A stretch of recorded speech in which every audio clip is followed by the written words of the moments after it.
Channel global science IQ। तो सबसे पहले हमारे सभी प्यारे प्यारे स्टूडेंट्स को हमारा प्यार भरा नमस्कार।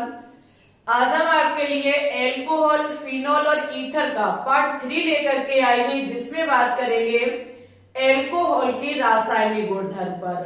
पिछले पार्ट में आपने सीखा था कि एल्कोहल का निर्माण कैसे किया जाता है। बने हुए एल्कोहल से आगे हम चीजों को बनाना सीखेंगे। ठीक है कि एल्कोहल बनाना तो हमने सीख लिया है, लेकिन अब एल्कोहल से हम किन चीजों को बना सकते हैं, जिसे कहा जाता है कि हम पढ़ेंगे एल्कोहल के रासायनिक गुणधर्म। ठीक है, ये आज का हमारा टॉपिक आने वाले वनडे एग्जाम के लिए बहुत ज्यादा कीमती है। चाहे आप CP नेट की तैयारी करते, VHU, RUHS, nursing, pharmacy, paramedicals, AIIMS, BSc nursing, class 11-12 competition exam, सभी के लिए बहुत ही इम्पोर्टेंट और कीमती टॉपिक है। ठीक है, सभी स्टूडेंट्स कॉपी पेन को उठा लेंगे, जहां नोट्स बनाते हैं उसके आगे से लिखना प्रारंभ करेंगे। ओके, हेडिंग लगा लीजिए एल्कोहल के रासायनिक गुणधर्म। अगर हम रासायनिक गुणधर्म की बात करें,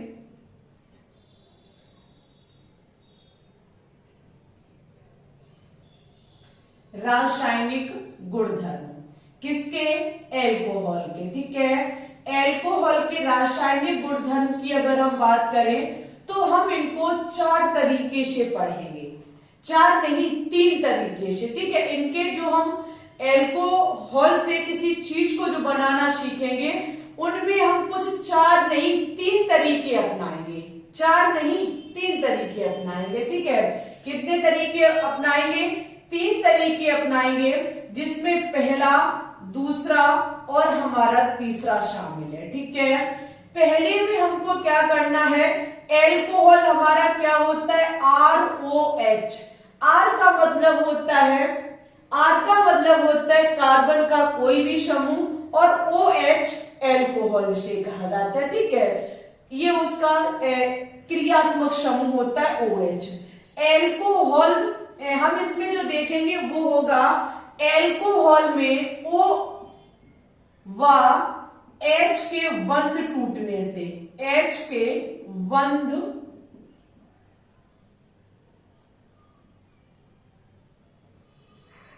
का बंध टूटता है। यहां पर जब एल्कोहल की रासायनिक गुणधर्म पढ़ेंगे तो एल्कोहल की क्रिया हम जब किसी के साथ कराएंगे तो वहां पे होगा क्या?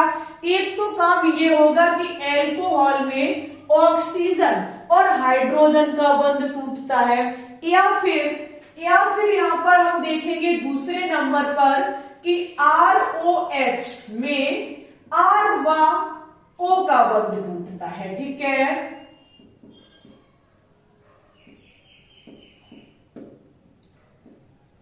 और तीसरे नंबर पर जो हम पढ़ेंगे वो होगा हमारा एल्कोहल का ऑक्सीकरण। एल्कोहल का ऑक्सीकरण।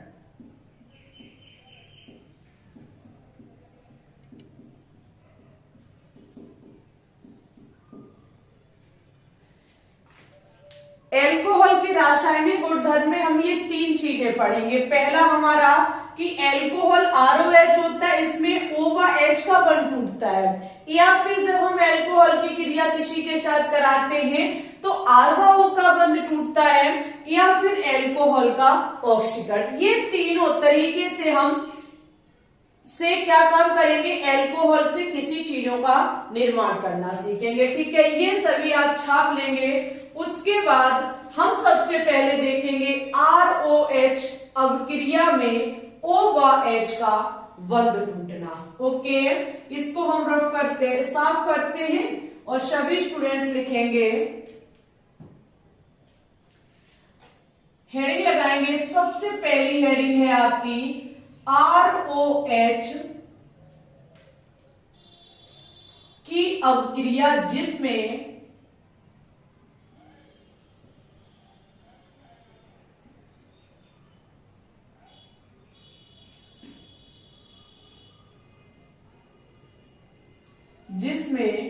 O व H बंध टूटता है।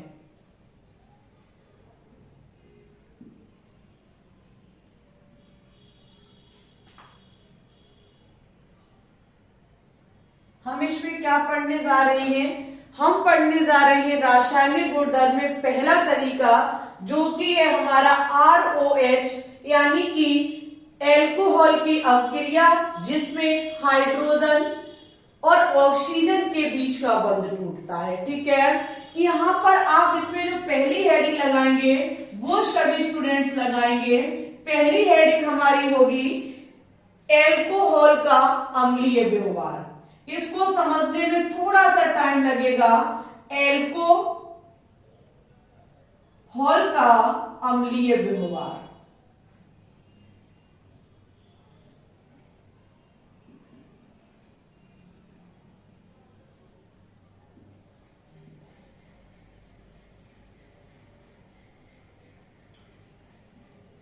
इस चीज को समझो। ठीक है, अब इस हेडिंग पर अभी आप हेडिंग नहीं लेंगे, इस हेडिंग पर आप हेडिंग नहीं लेंगे, हम लेंगे और आपकी हेडिंग को कम करेंगे। ठीक है, हम देख रहे हैं ROH की अपक्रिया, जिसमें O व H का बंध टूटता है। हमने फर्स्ट हेडिंग लगाई, इसमें हम देखेंगे एल्कोहल का अम्लीय व्यवहार। कैसे? हमारे प्रिय स्टूडेंट्स, ये है हमारा ROH। ठीक है, क्या है? ROH। इसकी प्रकृति अगर हम देखें, अगर हम इसका एग्जाम्पल देखें तो इसका एग्जाम्पल क्या होगा हमारा? इसका एग्जाम्पल होगा CH3CH2OH। ये इसका क्या हो जाएगा? ये इसका हो जाएगा एग्जाम्पल। ठीक है, हम इसमें क्या काम कर सकते हैं? या मेथेनॉल ले सकते, एथेनॉल ले सकते, प्रोपेनॉल ले सकते, कुछ भी ले सकते। ठीक है, अगर हम इसका नेचर देखें, अगर हम इसकी प्रकृति देखें, तो आप लोग जानते हैं कि हाइड्रोजन पार्शियल पॉजिटिव होता है, ऑक्सीजन पार्शियल निगेटिव है, और ये जो कार्बन का ग्रुप लगा है ये भी पार्शियल पॉजिटिव होता है। ठीक है, समझते रहिएगा हमारी बात को बहुत ज्यादा ध्यान से। यहां पर आपका ये जो एल्कोहल होगा, ये क्या काम करेगा समझना। ये जो आपका एल्कोहल है, ये क्या काम करेगा? H+ देगा। क्या देगा? H+ देगा। कैसे देगा? क्योंकि ऑक्सीजन और हाइड्रोजन का बंध टूटता है और एल्कोहल जो है वो H+ देता है। सभी स्टूडेंट्स को पता है कि जो H+ देता है वो एसिड कहलाता है, यानी कि अम्ल कहलाता है। तो हम कहेंगे कि एल्कोहल में अम्लीय प्रकृति हमें देखने को मिलती है। लेकिन बात को सुनो बहुत ध्यान से। एल्कोहल में ऑक्सीजन व हाइड्रोजन के बीच का अगर बॉन्ड टूटता है तो हमको H+ मिलता है। ठीक है, क्यों? क्योंकि ऑक्सीजन अधिक विद्युत ऋणात्मक तत्व होता है, ये पार्शियल निगेटिव होने के कारण हाइड्रोजन के इलेक्ट्रॉन को अपनी तरफ खींच लेता, और हाइड्रोजन तो वही दानी इंसान है, वो प्लस बन के निकल जाता है। अब जो H+ देगा वो अम्ल होगा, ये बात तय है। ठीक है, वो क्या होगा? अम्ल होगा। लेकिन एक स्टार में पॉइंट लिख लीजिए, एल्कोहल बेकार अम्ल होते हैं। एल्कोहल जो होते हैं, एल्कोहल बेकार अम्ल होते हैं।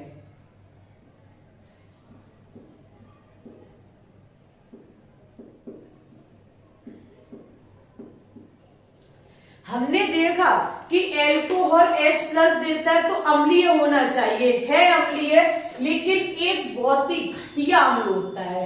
अगर हम एल्कोहल की अपेक्षा जल होता हमारा, तो जल जो होता है वो हमारा एल्कोहल की अपेक्षा अधिक अम्लीय होता है। ठीक है, यहाँ हम अम्लीयता का क्रम देख रहे हैं। अम्लीयता का क्रम देखा जाए तो एल्कोहल की अपेक्षा हमारा जल अधिक अम्लीय होता है। हाँ, एक बात यहाँ पर है कि एल्कोहल ट्रिपल बॉन्ड की अपेक्षा अधिक अम्लीय होता है। ये वनडे एग्जाम में पूछे जाते हैं क्वेश्चन। ठीक है, हम एल्कोहल का अम्लीय व्यवहार देखा। कैसे देखा? हमने इसमें O और H के बॉन्ड को तोड़ा, H+ मिला हमको, H प्लस जो होता है, जो देता है वो अम्लीय कहलाता है, ठीक है। लेकिन एल्कोहल जो होता है वो बहुत बेकार अम्ल होता है, घटिया, एकदम बेकार, ठीक है। लेकिन आपका एल्कोहल की अपेक्षा जल जो होता है ये H प्लस बहुत अच्छे से देता है, तो ये इससे ज्यादा अम्लीय होगा। हाँ, इतना है कि एल्कोहल ट्रिपल बॉन्ड की अपेक्षा अधिक अम्लीय होता है। और अगर हम जल की बात करें तो जल से भी अधिक अम्लीय हमारा फिनॉल होता है, ये आप आगे पढ़ेंगे, ठीक है। इससे भी अधिक जो अम्लीय होता है वो हमारा फिनॉल होता है। इट्स ओके, ये वेरी इंपॉर्टेंट क्वेश्चन है आपके लिए। अगर हम इसमें बात करें, एक नोट बना के पॉइंट लिखना कि मेथेनॉल जो होता है वो वास्तविकता एक अम्लीय पदार्थ है, ठीक है। मेथेनॉल जो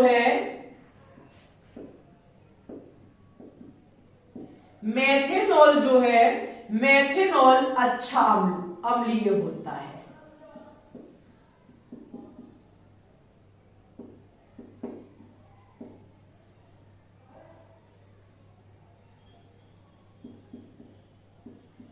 वैसे सभी एल्कोहल बहुत घटिया अम्लीय प्रकृति दिखाते हैं, लेकिन मेथेनॉल की बात करी जाए, C2 वो CH3OH की बात की जाए तो ये एक अच्छा अम्लीय होता है, ठीक है। एक बार इसकी स्क्रीनशॉट लीजिए, उसके बाद हम आगे बात करेंगे।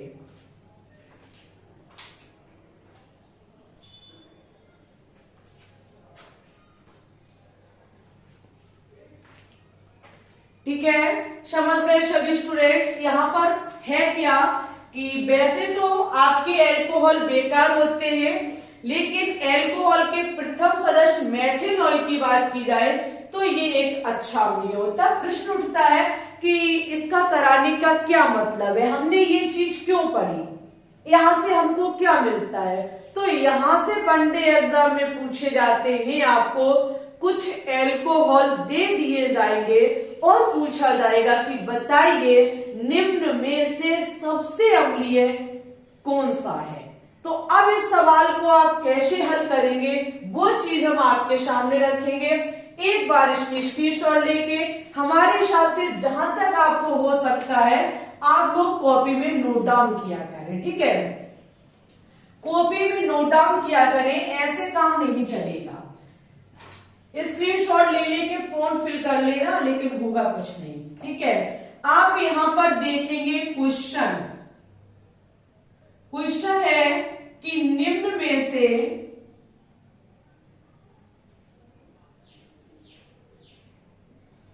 कौन ज्यादा अम्लीय है।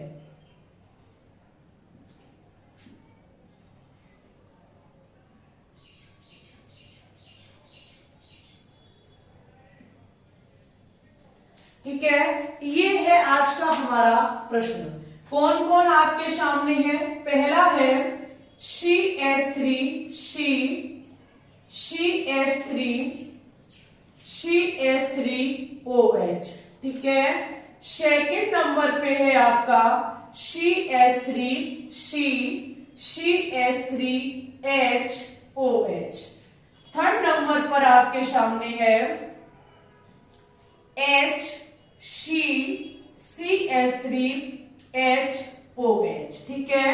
एग्जाम में क्वेश्चन पूछा जाता है कि बताइए निम्न में से कौन सा सबसे ज्यादा अम्लीय होगा। अब इसमें आप देखेंगे तीनों ही अलग अलग तरीके से हैं। आपका अगर हम इसको देखें तो ये आपका 3 डिग्री एल्कोहल है। 3 डिग्री एल्कोहल कैसे है, जिस कार्बन से OH क्रियात्मक समूह लगा हुआ है वो कार्बन 3 कार्बन से कनेक्ट है, ठीक है।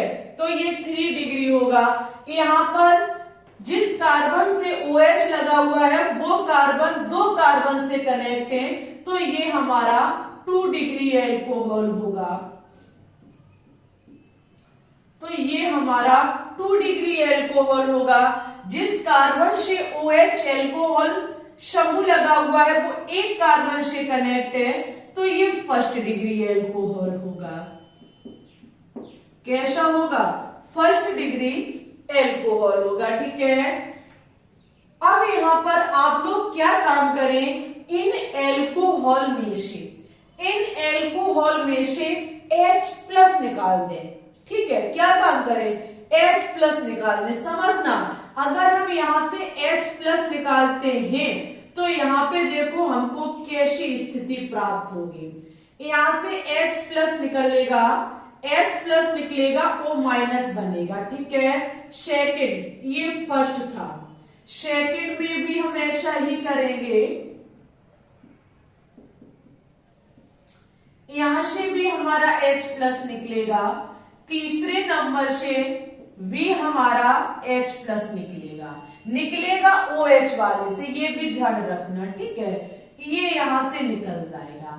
जब यहां से H+ बन के निकलेगा तो आप देखेंगे कि आपको कुछ इस प्रकार से स्थिति नजर आएगी। अब इसमें आपको अम्लीय चीज देखनी है। क्यों? क्योंकि आप ये कहोगे कि अब अम्लीय है, तब अम्लीय क्यों नहीं थे, तब कैसे हो जाते, जब तक ये H+ देंगे नहीं ये अम्लीय होंगे नहीं। इन्होंने H+ दिया, सभी ने, ये अम्लीय बन गए। अब प्रश्न हमारा उठता है कि सबसे ज्यादा अम्लीय कौन है। शायद आज से पहले हमने कभी आपको बताया हो, ना बताया हो तो नोट डाउन कर लीजिए, जितना अधिक आवेश उतना कम स्थायी। यहां पर नोट में एक नोट पॉइंट लिखेंगे, जितना अधिक आवेश उतना कम स्थायी। यानी कि जितना ज्यादा चार्ज होगा स्टेबिलिटी उतनी ही कम होगी। ठीक है, ये आपका, लेकिन हम किस में समझेंगे कि ज्यादा आवेश है, हम कैसे जानेंगे कि किस में कम आवेश है। लगाइए दिमाग सभी स्टूडेंट्स, बहुत दिमाग लगाएंगे आप लोग। यहाँ पे आप देखेंगे कार्बन से एक समूह लगा हुआ है जो कि है CH3। कौन सा समूह लगा हुआ है, CH3। CH3 जो होता है ये आपका +I प्रभाव दर्शाता है, +I इफेक्ट। आपको जनरल ऑर्गेनिक केमिस्ट्री GOC पढ़ाने का सबसे बड़ा रीजन यही है कि रिएक्शन में कब कौन सी चीज आ जाए, ये सब GOC से संबंधित है। GOC बोले तो जनरल ऑर्गेनिक केमिस्ट्री, जो क्लास 11th की हमने आपको कराई है। आप उस टाइम सोच रहे होंगे क्या मैम जी फिजूल में करा रही हूँ, फिजूल नहीं था बेटा, ये यहाँ काम में आती है। रिएक्शन टाइम आपको ये चीज बहुत ज्यादा याद आती है कि काश वो चीज पढ़ लेते हम। ठीक है, वैसे कोई दिक्कत नहीं, हमारी क्लास 11th और 12th की जितनी भी हमने क्लासेस कराई हैं सभी एक प्लेलिस्ट में ऐड है। ये हमारी 41 नंबर क्लासेस चल रही है, शुरू से लेकर के एंड तक आप ऑर्गेनिक केमिस्ट्री में 0 से हीरो बन जाओगे, गारंटी हमारी है। ठीक है, यहां पर आप देखेंगे ये CH3 प्लस जो है, CH3 जो है वो +I प्रभाव दिखाता है। क्या दिखाता है, +I प्रभाव। +I प्रभाव का मतलब है कि ये यहाँ इलेक्ट्रॉन देगा, ये भी +I प्रभाव, ये भी इलेक्ट्रॉन देगा, ये भी +I प्रभाव दर्शाएगा, ये भी इलेक्ट्रॉन देगा, ये भी +I प्रभाव इलेक्ट्रॉन देगा, +I प्रभाव इलेक्ट्रॉन देगा, +I प्रभाव इलेक्ट्रॉन देगा। आप समझ सकते हैं कि यहाँ 3 CH3 +I प्रभाव के कारण इलेक्ट्रॉन देंगे तो आवेश बढ़ेगा। ठीक है, यहाँ पर आपके 2 +I प्रभाव है, ये इलेक्ट्रॉन देंगे तो इसकी अपेक्षा थोड़ा कम आवेश बढ़ेगा, लेकिन यहाँ तो ओनली एक ही +I प्रभाव वाला समूह जुड़ा हुआ है, तो इन दोनों की अपेक्षा इसका आवेश तो बहुत ही कम बढ़ेगा। जिसका आवेश कम वो अधिक स्थायी, जिसका आवेश ज्यादा वो कम स्थायी। आप कहोगे कि कल आप कह रही थी कि डिग्री से मतलब होता है, डिग्री से मतलब तब होता होता है जब कार्बन धनायन हो, रेडायन हो या फिर फ्री रेडिकल हो। यहां पर वो मतलब नहीं है, यहां मतलब है लगे कार्बन के समूहों से, क्योंकि यहां आपका ऑक्सीजन नेगेटिव चार्ज है, ऑक्सीजन पे चार्ज है ना कि कार्बन पर। ठीक है, तो यहां पर जो सबसे अधिक स्थायी होगा वो कौन होगा? ये आपका सबसे अधिक स्थायी होगा। ये सबसे अधिक स्थायी क्यों होगा? क्योंकि यहाँ पर एक CH3 समूह लगा हुआ है। जब यहाँ एक CH3 समूह लगा हुआ है तो यहाँ इसका चार्ज इतना नहीं बढ़ेगा, और स्पष्ट लिखा है कि जिसका अधिक आवेश, जिसका अधिक चार्ज वो कम स्थायी, इसका चार्ज अधिक होगा, कम स्थायी इसका चार्ज उससे कम, तो ये इसकी अपेक्षा थोड़ा अधिक स्थायी और इसकी भी अपेक्षा ये अधिक स्थायी होगा। और याद रखना, जो अधिक स्थायी होता है वो अधिक अम्लीयता प्रभाव दर्शाता है। ठीक है, जो अधिक स्थायी होता है उसकी अम्लीय गुण भी है वो अधिक होता है, तो ये ज्यादा अम्लीय होगा। ये कैसा होगा? ज्यादा अम्लीय होगा। क्यों होगा? क्योंकि इसकी स्टेबिलिटी ज्यादा है। समझ गए सभी स्टूडेंट्स? आने वाले वनडे एग्जाम के लिए एक बेहतरीन प्रश्न हमने आपको समझाया है। ठीक है, इसकी लेंगे स्क्रीनशॉट, उसके बाद हम नेक्स्ट रिएक्शन पे बात करेंगे। फटाफट इसकी स्क्रीनशॉट ले लीजिए। ओके, चलिए अब इसमें हमने आपका एक देखा अम्लीय व्यवहार। क्या देखा? अम्लीय व्यवहार। अब हम देखेंगे आगे।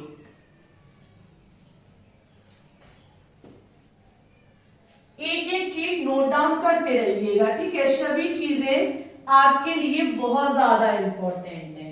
अगर हम आगे देखें तो इसी में एल्कोहल में ऑक्सीजन और हाइड्रोजन बंध के टूटने से सेकेंड रिएक्शन देखेंगे। एल्कोहल की धातु के साथ अपक्रिया,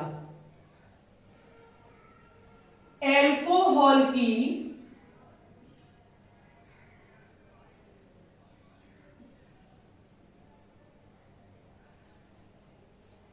धातु से अपक्रिया या फिर धातु के साथ अपक्रिया।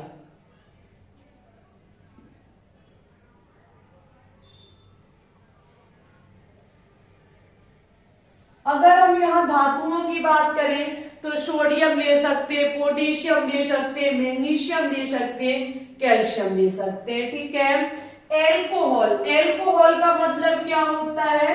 ROH, यही तो होता है एल्कोहल। समझना, क्रिया किसके साथ होगी? सोडियम के साथ हम करा रहे हैं। पोटेशियम ले सकते थे, सोडियम के साथ जब हम क्रिया कराएंगे तो देखो यहां पर क्या होगा। यहां पर एक चीज आप देख सकते हैं, एल्कोहल हमारा क्या होता है? एल्कोहल हमारा क्या होता है? अम्ल होता है। अभी आपने थोड़ी देर पहले सीखा क्या होता है? अम्ल होता है। हम बता रहे हैं जो आपने पुरानी क्लासों में पढ़ा है। क्रिया किसके साथ हो रही है? धातु के साथ हो रही है। किसके साथ हो रही है? धातु के साथ हो रही है। जब एसिड किसी मेटल के साथ रिएक्शन करता है, किसी धातु के साथ क्रिया करता है, तो याद रखना हमेशा लवण और हाइड्रोजन गैस बनती है। क्या बनती है? लवण बनता और हमारी हाइड्रोजन गैस बनती है। उसी प्रकार से हमारा अम्ल धातु के साथ क्रिया कर रहा है तो ये तय है कि हाइड्रोजन गैस निकलेगी और यहां पर आपका जो लवण बनेगा वो होगा RONA, जो कि होता है सोडियम एल्का ऑक्साइड। ठीक है, क्या होता है? Alkoxide, sodium alkoxide. यहां आप लोग नोट डाउन कर लीजिए।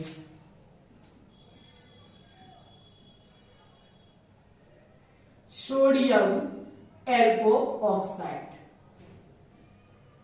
ठीक है, अगर हम इसमें रिएक्शन को देखें तो हम अपक्रिया, अगर आप बैलेंस करना चाहें तो यहां 2 लगा दो, यहां 2 लगा दो, और यहाँ 2 लगा दो, अब क्रिया बैलेंस हो जाएगी। वैसे जरूरी नहीं है। यहाँ पर जैसे कि हम ले लें, मैं एथेनॉल ले लेते हैं, ठीक है। माना कि हमने एथेनॉल की क्रिया सोडियम के साथ कराई। किसके साथ कराई? सोडियम धातु के साथ कराई। तो यहां पर इससे Na लग जाएगा आकर के, CH3CH2O Na, और आपकी हाइड्रोजन गैस बाहर निकल जाएगी। क्योंकि अम्ल और धातु के साथ जब क्रिया होती है तो जल बाहर निकलता है। ये आपका सोडियम एथा ऑक्साइड बनके तैयार हुआ। सोडियम एथा ऑक्साइड, ठीक है। Very important and most important reaction जब हम एल्कोहल की क्रिया किसी धातु के साथ कराते हैं। ओके, अब हम देखेंगे कि एल्कोहल की क्रिया जब हम धातु एमाइड के साथ कराते हैं तब क्या बनता है। यहाँ पे आपने सीखा एल्कोहल की क्रिया धातु के साथ। अब आप देखेंगे धातु एमाइड के साथ जब कराते हैं तब क्या बनता है। सभी रिएक्शन बहुत ज्यादा इंपॉर्टेंट है। धातु एमाइड यहीं पे हम चेंज कर देंगे।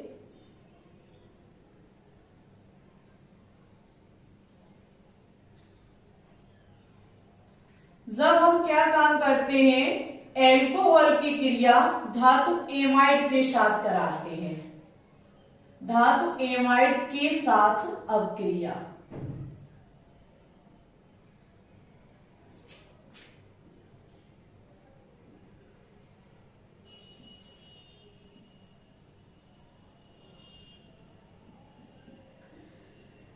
यहाँ पे देखो एल्कोहल, यानी कि पहले एल्कोहल बता दें आपको ROH, ठीक है। अभी हम इसके स्थान पे कुछ ना कुछ लेंगे। इसकी क्रिया हम धातु एमाइड, यानी कि धातु एमाइड के रूप में हम लेते हैं। धातु एमाइड के रूप में हम लेते हैं सोडामाइड। क्या लेते हैं? सोडामाइड, जो कि आपका NaNH2 होता है। क्या होता है? NaNH2 सोडामाइड, या पोटामाइड भी ले सकते, जो आपका KNaNH2 होता है। KNH2, ठीक है। यहाँ हमने सोडामाइड के साथ जब क्रिया कराई तो देखो यहाँ पे वही बात कि ऑक्सीजन और हाइड्रोजन का बॉन्ड टूटेगा। मेरी बात को समझो, अभी धातु के साथ क्रिया कराई थी तब भी ऑक्सीजन और हाइड्रोजन के बीच का बॉन्ड टूटा, ओनली हाइड्रोजन बाहर निकला था। यहाँ पर भी ऐसा होता है, ऑक्सीजन और हाइड्रोजन के बीच का बॉन्ड टूटता है तो RO- बन जाता और H+ बनता, सभी को पता है, ये तो नॉर्मल सी बात है। तो ये वाला H इससे अलग होकर के NH2 से मिल करके NH3 अमोनिया बनाएगा। क्या बनाएगा? NH3 अमोनिया बनाएगा। ओके, और आपका ये RO जो है वो Na के साथ सोडियम एल का ऑक्साइड बनाएगा, RONA। समझ गए सभी स्टूडेंट्स? अगर हम रिएक्शन को देखें तो हम देख सकते हैं CH3CH2OH, ठीक है। इसकी क्रिया हम सोडामाइड के साथ करा रहे हैं, NaNH2 के साथ करा रहे हैं।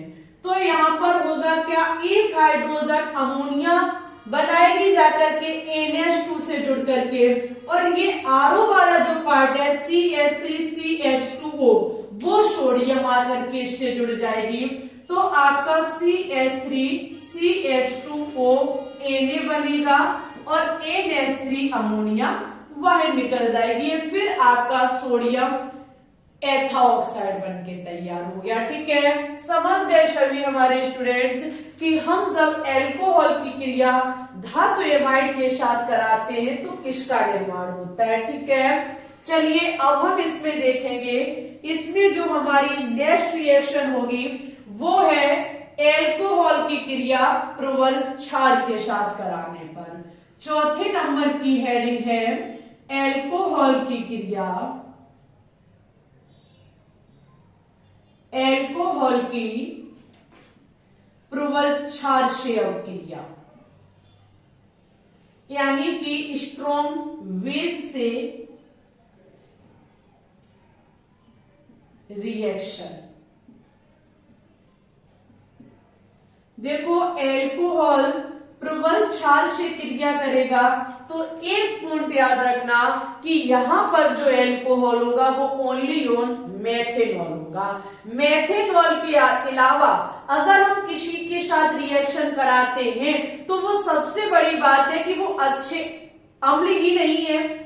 समझो, एल्कोहल क्षार के साथ क्रिया तभी तो करेगा, या फिर क्षार तभी तो क्रिया करेगा जब उसके सामने एसिड होगा, वो भी एसिड कैसा, एकदम बढ़िया एसिड। अगर घटिया एसिड है तो वो क्रिया ही नहीं करेगा। फिर तो बढ़िया एसिड है कौन, सिर्फ और सिर्फ मेथेनॉल। से सभी घटिया, बेकार, बिल्कुल बेकार है। ठीक है, तो एल्कोहल की जब हम प्रबल क्षार के साथ रिएक्शन कराते हैं तो यहां पर आपका ओनली ऑन मेथेनॉल ही लिया जाता है। ओके, यहां हम इसकी क्रिया कराते हैं, माना कि NaOH के साथ। किसके साथ कराएंगे, NaOH के साथ। तो ये H निकलेगा क्योंकि ऑक्सीजन के बीच का बॉन्ड टूटेगा। H इस OH के साथ मिलकर के H2O यानी कि जल बना लेगा। सोडियम जाएगा और भाई साहब CH3O Na बना लेगा। ठीक है, और आके फिर से पुनः यहां पर निर्माण हो गया सोडियम मेथाऑक्साइड का। किसका निर्माण हुआ, सोडियम मेथाऑक्साइड का। लेकिन इन अवक्रियाओं में एक चीज है कि अवक्रिया जो होगी वो सिर्फ मेथेनॉल के साथ होगी। कहां पर, जब हम स्ट्रॉन्ग बेस के साथ कराते हैं। ठीक है, चलिए अब हम देखेंगे नेक्स्ट अवक्रिया जो कि है हमारे कार्बोक्सिलिक अम्ल के साथ। ये हम R और RO के बीच H का टूटना सीख रहे हैं। ठीक है प्यारे स्टूडेंट्स, यहां पर हम अब देखेंगे ये कितने नंबर की रिएक्शन है, ये 5वें नंबर की रिएक्शन है। कार्बोक्सिलिक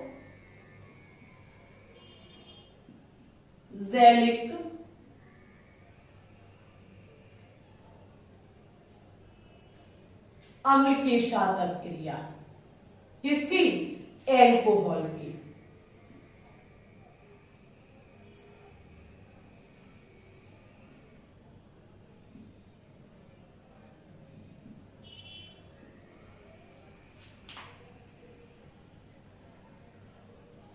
एल्कोहल की जो क्रिया देखेंगे वो कार्बोक्सिलिक अम्ल के साथ देखेंगे। ठीक है, कार्बोक्सिलिक अम्ल आपको पता होना क्या होता है, RC डबल बॉन्ड OH, यही तो हमारा कार्बोक्सिलिक अम्ल होता है। बताइए, आप कहेंगे बिल्कुल होता है। ठीक है, इस कार्बोक्सिलिक अम्ल की क्रिया किसके साथ होगी, एल्कोहल के साथ होगी। सभी को पता है किसके साथ होगी, एल्कोहल के साथ होगी, ROH के साथ होगी।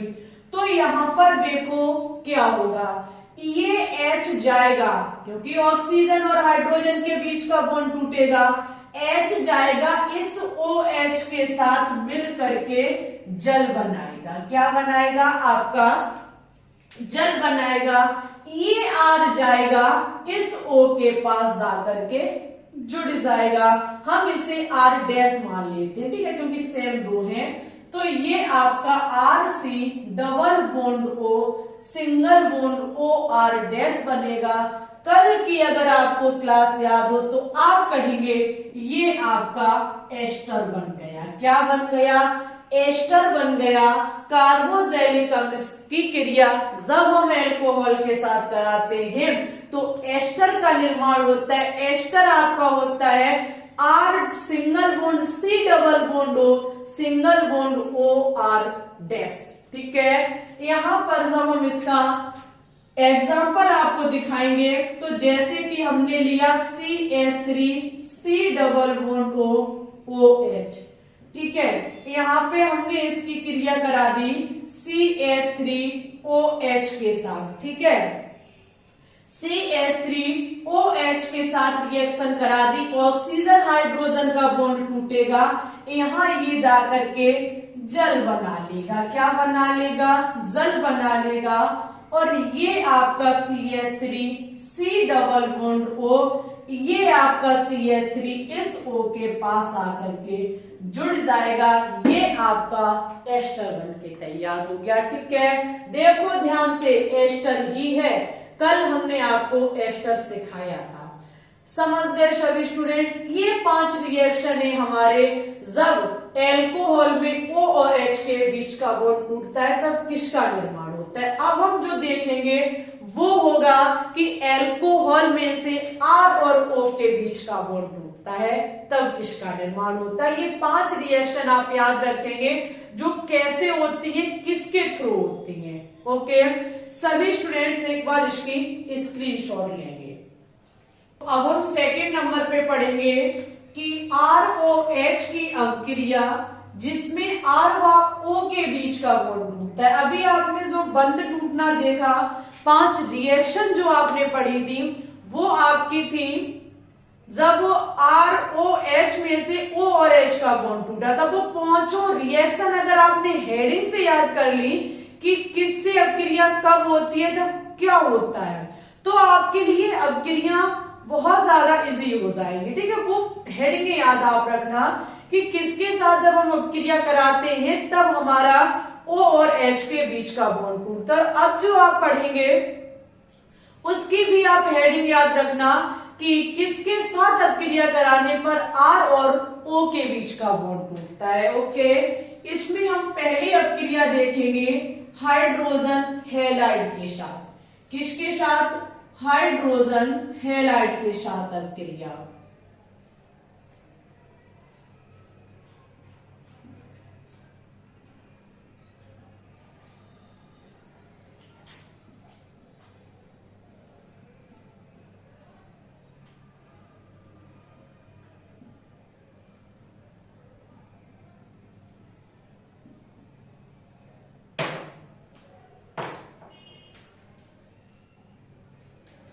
अब हम क्या देखेंगे? हाइड्रोजन हैलाइड से अभिक्रिया, या फिर हाइड्रोजन हैलाइड के साथ अभिक्रिया किसकी? एल्कोहल की। ठीक है, एल्कोहल सभी को पता है कि आपका ROH एल्कोहल होता है और इसकी क्रिया हम करा रहे हैं हाइड्रोजन हैलाइड। हाइड्रोजन हैलाइड का मतलब X का मतलब हैलोजन परिवार का कोई भी तत्व, इसके साथ जब ये क्रिया कराते हैं तो आपके R और O के बीच वाला बॉन्ड टूटता है, जिसके चलते ये आपका OH अलग हो जाएगा, H के साथ क्रिया करके H2O बना लेगा और ये R के पास जाएगा, X जुड़ जाएगा। ठीक है, ऐसे आपकी ये अभिक्रिया होती है। ये अभिक्रिया जो है वो निर्जलीय, यह अभिक्रिया आपके निर्जल ZnCl2 कैटालिस्ट की प्रेजेंटी में होती है। ओके, अगर हम इसका एग्जांपल देखें तो जैसे कि हम यहाँ पर मेथेनॉल को ले लें। ठीक है, मेथेनॉल की क्रिया माना कि हम HCl के साथ करा दें और निर्जल ZnCl2 यहाँ निर्जल ZnCl2 यहाँ कैटालिस्ट के रूप में काम करेगा। तो यहाँ पर होगा क्या? ये R वाला समूह कार्बन का लगा, ये OH, इनके बीच का बॉन्ड टूटेगा तो OH H के साथ जाएगा, H2O बना लेगा, ये Cl जाएगा जो कि HCH3Cl बना लेगा। ठीक है, यह अभिक्रिया आपके हाइड्रोजन हैलाइड द्वारा क्या काम होता है कि जब एल्कोहल की क्रिया किसी भी हाइड्रोजन हैलाइड के साथ कराई जाती है तब आपका RH यानी कि हेलो एल्केन वाला पार्ट प्राप्त हो जाता है। ठीक है, समझ गए सभी स्टूडेंट्स? इसमें R और O के बीच के बॉन्ड के टूटने पर नेक्स्ट रिएक्शन आप देखते हैं एल्कोहल का निर्जलीयकरण। ठीक है, एल्कोहल का निर्जलीयकरण। इसमें आप सेकंड हेडिंग लगाएंगे एल्कोहल का निर्जलीयकरण।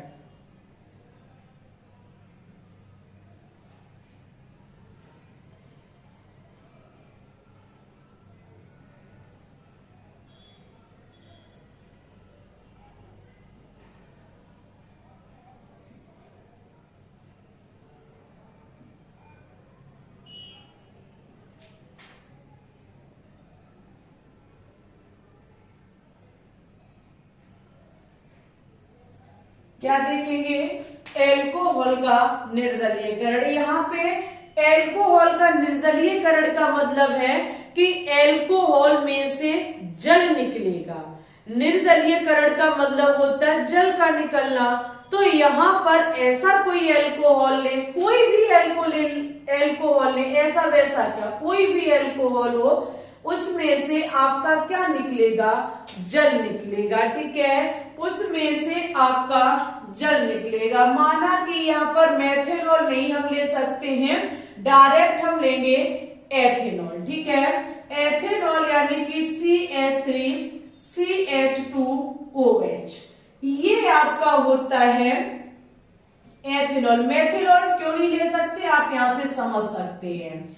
एल्कोहल के निर्जलीयकरण की क्रिया सल्फ्यूरिक अम्ल की प्रेजेंटी में जब इसको गर्म किया जाता है तो जल निकलता है एल्कोहल में से। कैसे, OH, यहां से इस कार्बन से ये OH अटैच है तो ये OH निकलेगा और इसके पास वाले कार्बन से एक H निकलेगा, जहां से ये मिला करके H2O बना लेंगे। ठीक है, अब एक बॉन्ड इसका फ्री हो गया, एक बॉन्ड इसका फ्री हो गया, ये आपस में डबल बॉन्ड बना लेंगे, ये आपस में डबल बॉन्ड बना लेंगे। अगर यहाँ मेथेनॉल होता तो फिर कैसे होता, आप लोग समझ सकते हैं, इसलिए यहाँ पर आपका एथेनॉल लिया जाता है। अगर इसके स्थान पर अगर हम इस प्रकार से ले, समझना, CH3 CH2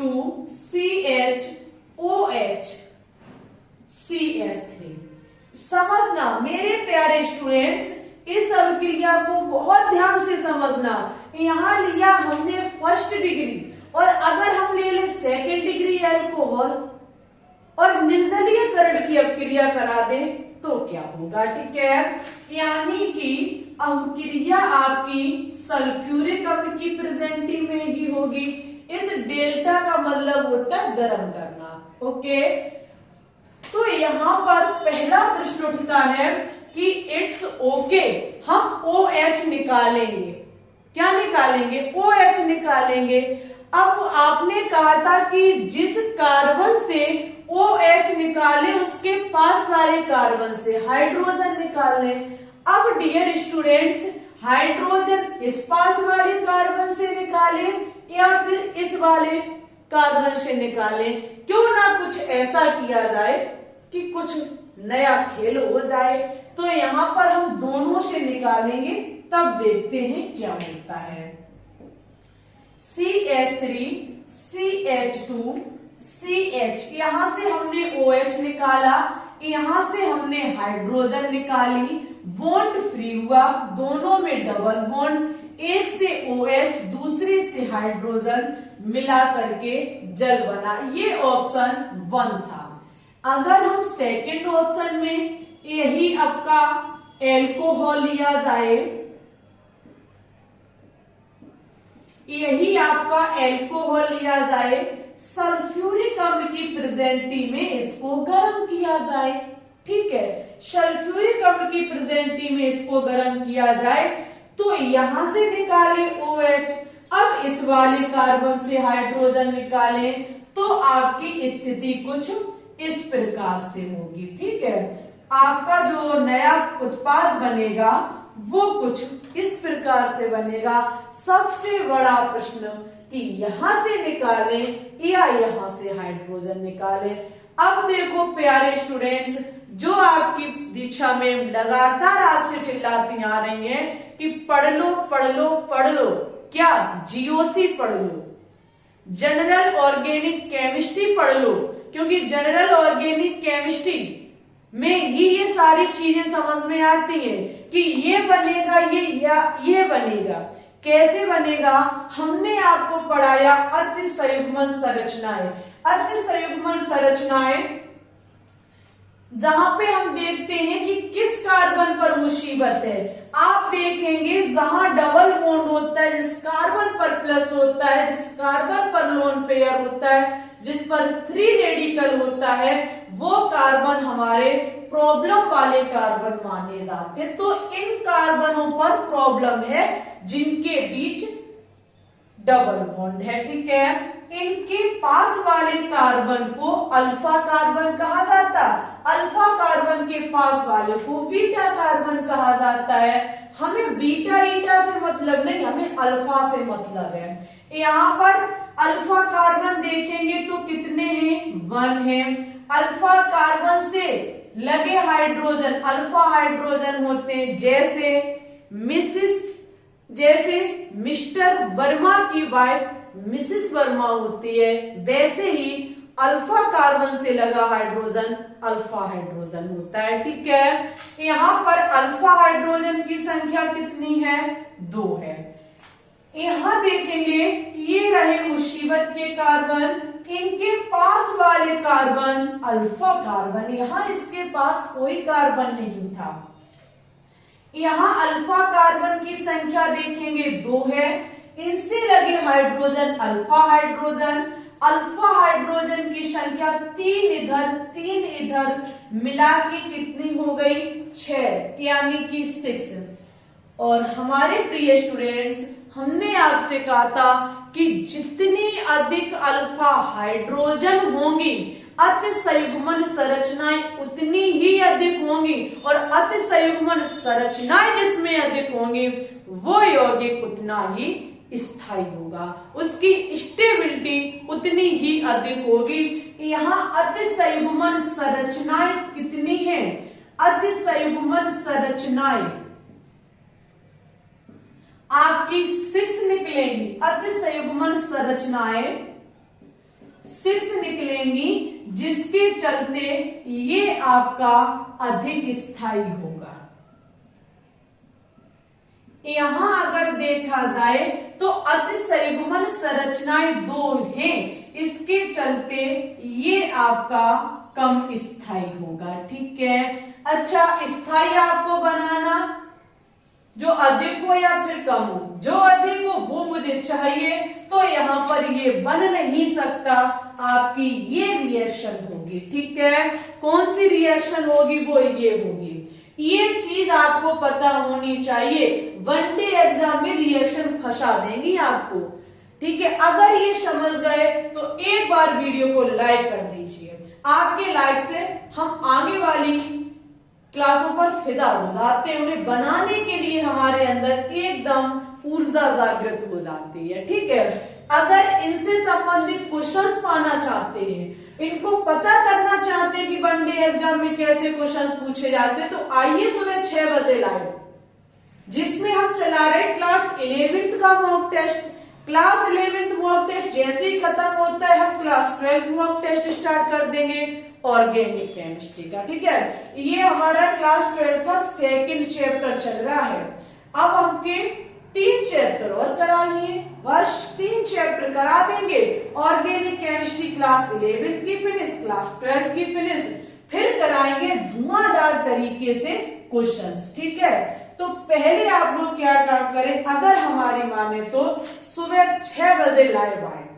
अगर इनसे संबंधित क्वेश्चंस को पाना चाहते हैं तो अन्यथा टॉपिक पढ़ लेना। देखो, अगर लगातार टॉपिक पढ़ते हो तब भी कुछ नहीं होगा, क्वेश्चंस नहीं पता चलेंगे कि कैसे पूछे जाते, किस लेवल के पूछे जाते, कैसे रखे जाते, ठीक है।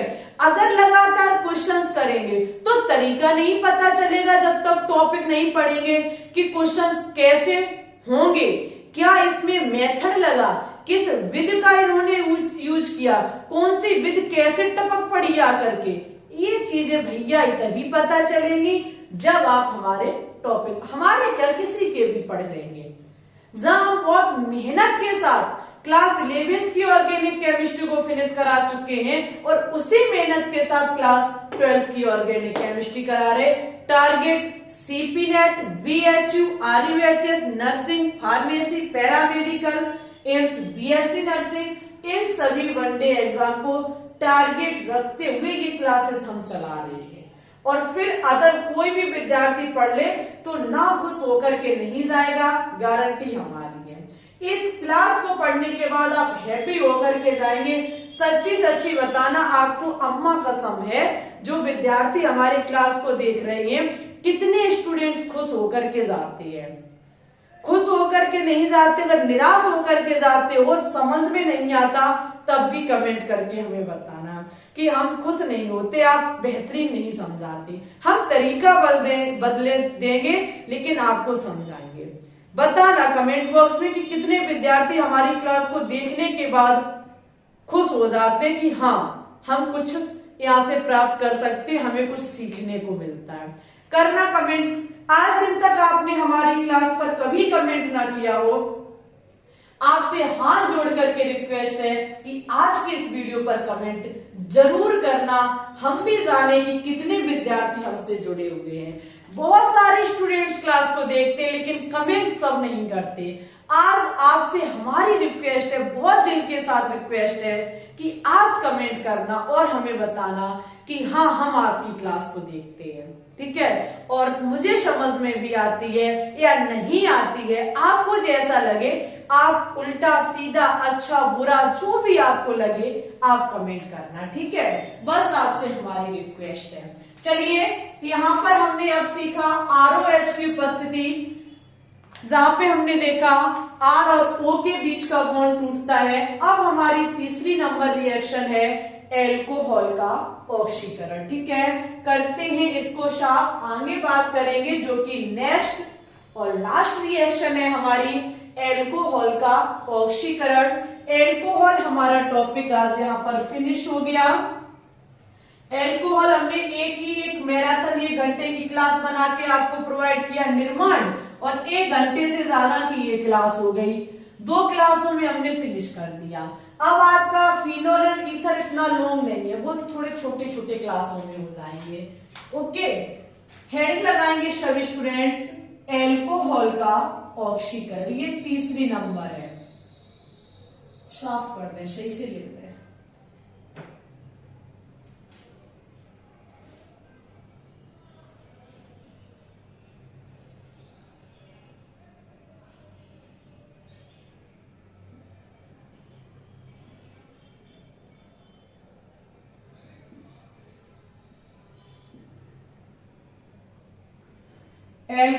एल्कोहल का ऑक्सीकरण, ठीक है। यहाँ पर देखो, जब हम एल्कोहल का ऑक्सीकरण का मतलब होता है या तो ऑक्सीजन जुड़े या फिर हाइड्रोजन निकले, इसको कहा जाता है ऑक्सीकरण। यहाँ पर एल्कोहल का जब हम ऑक्सीकरण कराते हैं, देखना,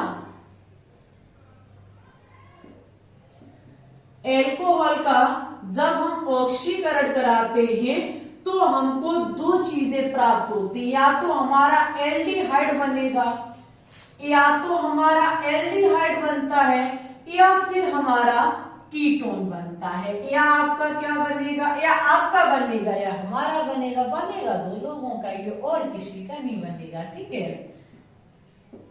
क्योंकि बात सिर्फ हमारी और तुम्हारी है। तो देखो, जब हम एल्कोहल का ऑक्सीकरण कराते हैं तो आपका एल्डिहाइड बनता है और कीटोन बनता है, दोनों नहीं, कोई एक, या तो एल्डिहाइड बनेगा या कीटोन बनेगा। अच्छा, सबसे बड़ा प्रश्न उठ के आता है कि कौन सा कब बनेगा। तो देखो, जब हम फर्स्ट डिग्री एल्कोहल का ऑक्सीकरण कराते हैं, जब हम फर्स्ट डिग्री एल्कोहल का ऑक्सीकरण कराते तब एल्डिहाइड बनता है। जब सेकेंड डिग्री एल्कोहल का ऑक्सीकरण कराते हैं तब आपका कीटोन बनता है, ठीक है। सेकेंड डिग्री एल्कोहल का ऑक्सीकरण कीटोन बनेगा, फर्स्ट डिग्री का एल्कोहल कराएंगे तो एल्डिहाइड बनेगा। एल्डिहाइड का सदस्य कोई बनके तैयार होगा, ठीक है। ये चीज अब आपको लोगों को आनी चाहिए। हम इसे रफ करेंगे तब लिखेंगे।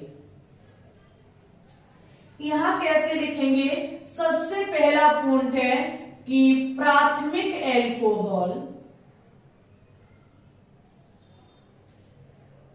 गलत लिख रही है, कभी कभी माइंड से शब्द निकल जाते कि कैसे लिखना चाहिए। प्राथमिक एल्कोहल,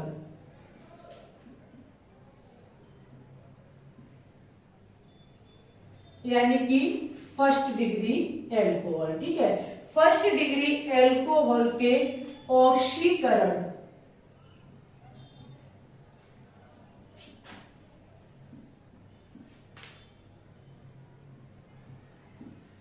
ऑक्सीकरण से एल्डिहाइड बनता है।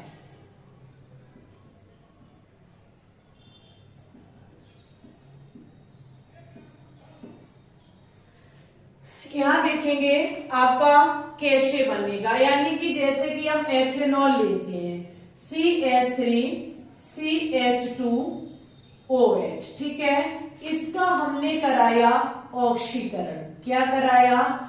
ऑक्सीकरण। बड़ा ध्यान से चीजों को समझेंगे। जब हम इसका ऑक्सीकरण कराएंगे तो हमारा पहले आप देखेंगे कि हमने एथेनॉल जो लिया है वो कितने डिग्री है। यहाँ आप देखेंगे कि जिस कार्बन से O लगा है वो कार्बन आपका एक कार्बन से जुड़ा है, तो ये आपका फर्स्ट डिग्री एल्कोहल लिया हमने। फर्स्ट डिग्री एल्कोहल लिया तो एल्डिहाइड बनेगा। एल्डिहाइड आपका ये होता है, ये ही तो आपका एल्डिहाइड होता है। ऐसी चीज आपकी बनके तैयार होगी। ठीक है, तो यहां पर देखो क्या होता है, ये वाला आपका ऑक्सीजन इस कार्बन के दोनों हाइड्रोजन को लेकर के अलग हो जाएगा और जल बना लेगा। फिर ये वाला ऑक्सीजन इस कार्बन से डबल बॉन्ड से जुड़ जाएगा। ठीक है, क्योंकि उसका एक बॉन्ड खाली हो जाएगा, इसलिए आपकी परिस्थिति कुछ इस तरीके से बन जाएगी। ओके, बाहर निकलेगा आपका जल। क्या बाहर निकलेगा? जल। यहाँ ये ऑक्सीजन दो हाइड्रोजन को लेकर के जल बना लेगा और ये CH3C डबल बॉन्ड H मिलकर के आपके एल्डिहाइड का सदस्य एसिटेल्डिहाइड बना लेंगे। ठीक है, ये आपका एसिटेल्डिहाइड बन के तैयार हो गया। समझ गए सभी स्टूडेंट्स कि जब हम फर्स्ट डिग्री एल्कोहल का ऑक्सीकरण कराते हैं तो आपका बनता है एल्डिहाइड। इस एल्डिहाइड का अगर हम ऑक्सीकरण करा दें, देखना, अगर हम इसका ऑक्सीकरण करा दें तो यहां से हम प्राप्त कर सकते हैं कार्बोक्सिलिक अम्ल। कर सकते कि नहीं कर सकते? ये हो जाएगा, इस बॉन्ड को हटा करके खुद जुड़ करके आपका CH3C डबल OH बन जाएगा। ठीक है, जो कि आपका कार्बोक्सिलिक अम्ल का सदस्य होगा। तो आपका इसका ऑक्सीकरण कराने पर कार्बोक्सिलिक अम्ल भी बन जाएगा। समझ गए सभी स्टूडेंट्स? ये यहां जाकर के जुड़ जाएगा OH। ये डबल बॉन्ड, जैसे यहां ऐसे भी इसको लिख सकते हैं, जैसे कि डबल बॉन्ड OH। तो अगर हम एल्डिहाइड का ऑक्सीकरण करा दे तो हमको कार्बोक्सिलिक अम्ल प्राप्त हो जाएगा। वैसे प्राथमिक एल्कोहल यानी कि फर्स्ट डिग्री एल्कोहल का ऑक्सीकरण कराने पर एल्डिहाइड बनता है। ठीक है, अब हम देखेंगे कि अगर हम द्वितीयक एल्कोहल का ऑक्सीकरण करा दें तो हमको कीटोन प्राप्त होता है। किसका करा दें? द्वितीयक का करा दें। द्वितीयक एल्कोहल यानी कि 2 डिग्री एल्कोहल के ऑक्सीकरण से कीटोन बनता है। क्या बनता है? कीटोन बनता है। कैसे बनता है कीटोन? तो देखो, यहां पर आपका जो सेकेंड डिग्री एल्कोहल है, जैसे कि हमने CH3 ले लिया, ये आपका सेकेंड डिग्री एल्कोहल है। ये आपका सेकेंड डिग्री एल्कोहल है। आप कहेंगे कैसे? देखो, बार बार कोई नहीं बताता, हम चीजें बार बार रिवाइज करते ही रहते हैं। यहाँ पर ये सेकेंड डिग्री इसलिए है क्योंकि ये कार्बन जिससे OH लगा है वो 2 कार्बन से जुड़ा हुआ है, तो ये आपका सेकेंड डिग्री एल्कोहल होगा। इसका हम कराएंगे ऑक्सीकरण। क्या कराएंगे? ऑक्सीकरण कराएंगे तो आपका जो बनके तैयार होगा वो होगा कीटोन। ये वाला ऑक्सीजन जाएगा इस हाइड्रोजन और इस हाइड्रोजन से मिलकर के आपका जल बना लेगा। क्या बना लेगा? जल बना लेगा। एक बॉन्ड फ्री होने के कारण कार्बन ऑक्सीजन के साथ डबल बॉन्ड बना लेगा। इधर आपका CH3 लग जाएगा। ओके, आपको पता है कीटोन ये होता है, ये आपका कीटोन होता है। ठीक है, तो R single bond C double bond R का मतलब कार्बन समूह। जब हम द्वितीयक एल्कोहल का ऑक्सीकरण कराते हैं तब आपको कीटोन प्राप्त होता है, और फर्स्ट डिग्री एल्कोहल का जब हम ऑक्सीकरण कराते हैं तब हमको एल्डिहाइड के सदस्य प्राप्त होते हैं। ठीक है, और यहीं पर हमारे एल्कोहल के रासायनिक गुणधर्म समाप्त होते हैं। ठीक है, एल्कोहल के जितने भी रासायनिक गुणधर्म थे वो हमने आपको सभी टोटल A to Z समझा दिए।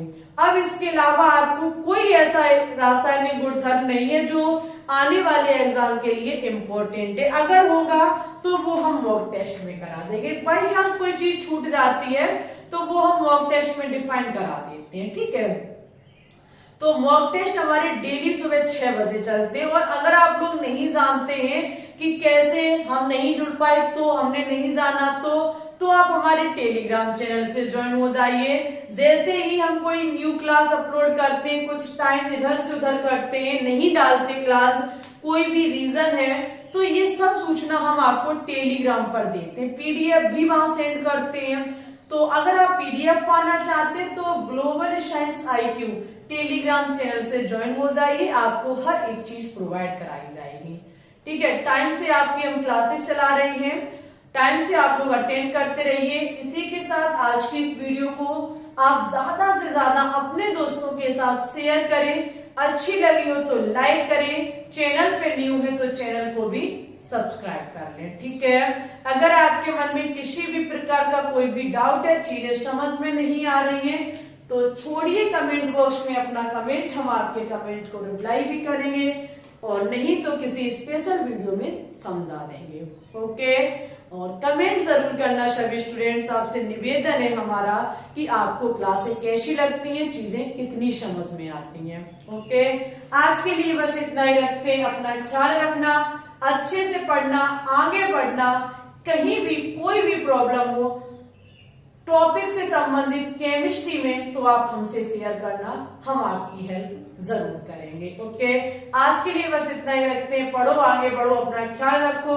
मिलते हैं सुबह 6 बजे लाइव स्ट्रीम में। तब तक के लिए सभी विद्यार्थियों को ऑल द बेस्ट।